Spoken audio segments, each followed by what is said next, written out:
Victoire de la Suisse 1-0 face au Cameroun, encore une défaite d'une équipe africaine malheureusement, on débriefe ça maintenant. Un match qui aurait pu se terminer sur un match nul, mais quand même la Suisse a été plus fort offensivement, dans le jeu, que ce soit statistiquement ou vraiment d'un point de vue terrain. C'était assez équilibré, mais offensivement la Suisse était meilleure, avait plus d'occasions, était bien plus tranchant. On va commencer ce débrief, la famille, comme d'habitude, par les compositions d'équipe. Alors, là il y a une petite particularité côté de la Suisse, c'est qu'il y avait Mbolo, qui a marqué d'ailleurs, qui n'a pas célébré. Le natif de Yaoundé, la capitale camerounaise, a marqué alors que toute sa famille camerounaise vit au Cameroun, son père est au Cameroun, etc. Compliqué pour lui. Mais bon, c'est une belle image, c'était plein d'émotions. Du côté de la Suisse, du coup, Mbolo, Shaqiri, Vargas, Granit Xhaka, le capitaine qui réalise une excellente saison avec Arsenal. On a qui d'autre? Akanji, le défenseur central expérimenté. Rodriguez côté gauche, qui est très très bon, qui a une très bonne patte gauche. Année après année, on le voit avec la Suisse, de toute façon ce mec est toujours là. Et Yann Sommer au goal, qui est un excellent gardien. Côté Cameroun, André Onana, le gardien très talentueux. On a Jean-Charles Castelletto, le représentant du FC Nantes, dédicace à tous mes amis nantais. Nicolas Nkoulou, l'ancien lyonnais, l'ancien marseillais. On a Zambo Anguissa, qui est un des meilleurs milieux de terrain du monde actuellement, j'ai pas peur de le dire. Mbemo devant, Eric Maxime Choupo-Moting, l'ancien parisien. Et Karl Toko Ekambi. Voilà, donc ça c'est pour les compositions d'équipe. Comment s'est passé le match, la famille? C'est un match où il n'y a pas eu énormément d'occasions, c'est un 1-0, c'est un match voilà, d'ouverture de Coupe du Monde, on va dire. Donc déjà, les joueurs camerounais sont arrivés en dansant, ça m'a bien fait rire. Ils se sont arrivés sereins, sortis du bus, ça dansait normal, au calme. 29e minute, il y a un arrêt de Sommer qui la relâche, qui aurait pu se terminer sur un but du Cameroun. Sommer là, a fait une petite faute de main, pour moi il pourrait la capter. Après, il y a une action de Choupo-Moting qui est très intéressante où il fait un grand pont au milieu de terrain. Et il y va tout seul, il protège son ballon, mais il arrive devant Sommer et fait une frappe du gauche écrasée. Sommer l'arrête assez facilement. Donc là, Eric Maxime, peut-être qu'il manquait un peu de jus, un petit peu de lucidité sur la fin de cette action. À la 10e minute, il y a une frappe de Toko Ekambi au-dessus. Et après, il y a le but d'Mbolo, voilà, qui est sur un très bon centre de Shaqiri. À ras de terre, Mbolo n'a plus qu'à finir, à fusiller le gardien. Et puis après, il nous fait cette belle célébration, ou tout simplement, il ne célèbre pas, donc c'est pas vraiment une célébration.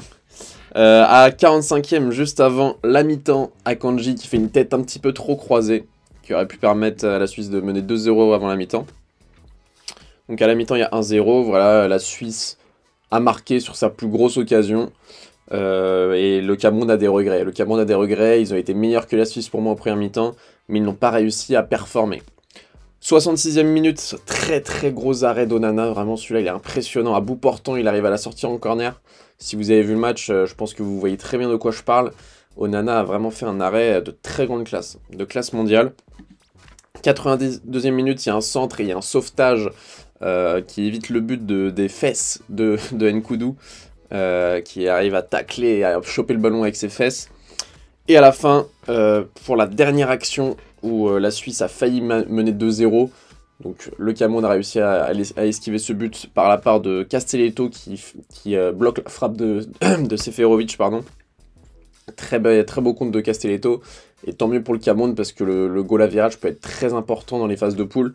Donc tant mieux pour eux, ils perdent, mais ils ne perdent que 1-0. Donc ça c'est déjà un bon point parce qu'avec un 2-0, peut-être que ça aurait été différent à la fin lorsqu'on aurait fait les comptes. On peut passer au top et au flop, la famille, la partie que vous préférez, la partie que je préfère. Homme du match, j'ai mis Mbolo, tout simplement parce qu'il marque le but décisif, 1-0 but décisif. Et aussi parce que j'ai beaucoup aimé sa célébration, il était très ému, je voyais qu'il retenait ses larmes. À la fin du match, pareil, il avait l'air toujours aussi ému, même quand il est sorti. Donc moi, c'est le genre d'image que j'aime bien dans le football. Tout ce qui est binationalité, etc., ça crée toujours des histoires un petit peu folles, un petit peu émouvantes. Et je vous cache pas que j'étais un petit peu ému de voir ça, voilà, de marquer face au pays de ta famille, etc. Il faut savoir qu'il est arrivé à ses 6 ans en Suisse, donc il a vécu 6 ans à Yaoundé au Cameroun. Donc pas facile pour lui, je comprends totalement et ça m'a un petit peu ému. Et en dehors de ça, il l'avait dit avant le match, et il avait dit moi j'ai pas sauté de joie quand il y a eu le tirage au sort, je suis pas content d'affronter le Cameroun, je sais même pas si je serais content si je vais marquer contre eux. Donc voilà, c'est compliqué quand t'as le cœur séparé en deux et je le comprends totalement. Onana, du coup, que j'ai mis en top aussi parce que son arrêt est vraiment un arrêt de fou. J'ai adoré son arrêt, un réflexe de malade, donc je suis obligé de le mettre en top, parce que sans lui, le Cameroun n'aurait pas pu espérer revenir à la marque. Et de plus, Onana a vraiment poussé ses coéquipiers à la fin qui étaient un peu mous, qui, je sais pas, ils se sentaient pas capables d'aller marquer un but. Et Onana a poussé son équipe. Et donc ça, j'ai beaucoup aimé. Zambo Anguissa en top parce que vraiment au milieu de terrain, il est vraiment excellent. Il a bouffé le milieu de terrain de la Suisse. Comme à chaque fois depuis cette saison et depuis maintenant quelques saisons, il est au-dessus du lot. Et il a une progression de carrière vraiment qui décolle. Il était à Marseille, après il était en Première Ligue, maintenant il est à Naples. Et à Naples, vraiment, c'est le chouchou du public, il est trop fort. Donc félicitations à lui et très belle prestation encore. J'espère que les prochaines seront encore meilleures pour permettre au Cameroun de gagner.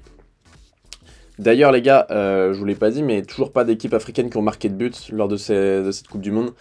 Ça commence à être compliqué pour les équipes africaines. On espère que la deuxième et la troisième journée seront meilleures pour eux. Parce que toujours pas de but marqué en 4 matchs, c'est compliqué. En flop, j'ai mis Eric Maxime Choupo-Moting. Voilà, il joue au Bayern de Munich, c'est le numéro 9, il marque pas. Pour moi, il y a des actions où il tarde un petit peu trop. Il y a des actions où il peut déclencher en une touche, il va essayer de dribbler. Et au final, il va devoir jouer en arrière ou décaler sur le côté. Pour moi, Eric Maxime, il a fait des choix qui manquaient d'instinct du buteur. C'est un joueur que j'adore, hein, Eric Maxime Choupo-Moting, mais pour moi, il avait l'occasion de marquer dans ce match. Il avait vraiment des belles opportunités qu'il n'a pas su concrétiser, donc je le mets en flop. Toko Ekambi, je le mets en flop aussi, parce qu'il a fait des mauvais choix, notamment une action où il est côté gauche, totalement excentré, et il décide de frapper sur le gardien, alors qu'il pourrait centrer sur Eric Maxime Choupo-Moting. Et en dehors de ça, il n'a pas vraiment fait de différence sur son côté gauche. Pas d'axel, pas de vitesse, pas comme on a l'habitude de le voir à Lyon, là où il pousse sa balle côté gauche, il fait des petits crochets. Là, c'était pas le Toko Ekambi que j'ai l'habitude de voir, donc je l'ai mis en flop. Et Xhaka, je l'ai mis en flop, c'est un flop assez dur, mais tout simplement c'est parce que il en fallait un du côté de la Suisse pour essayer d'équilibrer les choses. Et Xhaka, il est tellement fort avec Arsenal cette saison, il est tellement bon, moi qui l'ai tellement critiqué dans le passé, il était tellement nul avant. Et là, cette saison, c'est vraiment un monstre avec Arsenal, et j'espérais le voir à ce même niveau avec la Suisse. Et là, il était un petit peu en dessous, même s'il a fait plutôt un bon match, un match correct. Il n'était pas au niveau où il est avec Arsenal cette saison. Donc voilà la famille, c'est pour ça que j'ai mis ces joueurs en top et en flop. Je suis assez triste pour le Cameroun, mais même si pour moi c'est quand même assez mérité que la Suisse gagne, puisque offensivement ils étaient meilleurs. Le match pour moi c'était le pire match depuis le début de la Coupe du Monde, il n'y a pas eu vraiment d'énormes actions, etc. Pour moi c'était pas un match fou à suivre. Mais bon, j'espère que les équipes africaines vont faire mieux par la suite, parce que voilà, on aime tous le football africain, cette ferveur, etc. Donc voilà la famille, c'était BR10, on se retrouve tout à l'heure pour d'autres débriefs, sûrement pour le Brésil, peut-être pour le Portugal. Bonne matinée, bonne journée, bonne soirée, bonne nuit, peace!